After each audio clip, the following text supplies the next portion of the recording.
नमस्कार. आपल्या सगळ्यांचे महाराष्ट्र सोशल न्यूज चॅनलमध्ये हार्दिक स्वागत. चला वळूयात एका नवीन बातमीकडे. आजची बातमी. धुळे तालुक्यातील बिलाडी ग्रामपंचायतीत भ्रष्टाचाराची चौकशी करावी यासाठी माजी सदस्यांसह ग्रामस्थांनी ग्रामपंचायतीला कुलूप लावले आहे.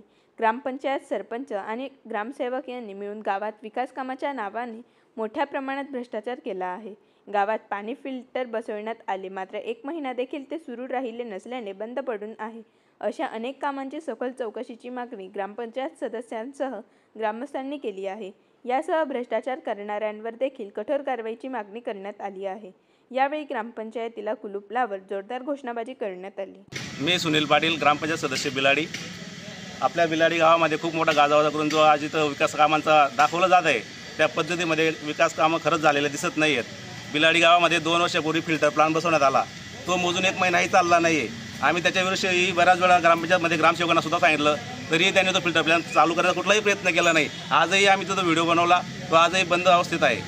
तसेच बिलाडीमध्ये आज आम्ही ग्रामसेवकची येण्याचा टाईम आम्हाला 9चा असतो म्हणे असं बोलले, पण आता जवळजवळ 9:45 होत आले तरी अजून ग्रामसेवक आलेले नाही आहेत. मी त्यांना फोनवर विचारलं, तुम्ही सुट्टीवर आहात का? ते आम्हाला सुट्टीवर आहेत किंवा नाही तेही काही त्यांनी असं सांगितलं नाही. त्यामुळे आम्ही ग्रामपंचायतमध्ये जो भ्रष्टाचार झाला आहे त्याची चौकशी सर्वत्र झाली पाहिजे, म्हणून आज आम्ही ग्रामपंचायत कुलूप लावण्याचं काम केलेलं आहे. सोबत आपले नरेश दादा होते. बातमी आवडल्यास चॅनलला लाईक व सबस्क्राईब करा व दररोज अशा नवनवीन बातम्या पाहण्यासाठी चॅनलला फॉलो करा. धन्यवाद.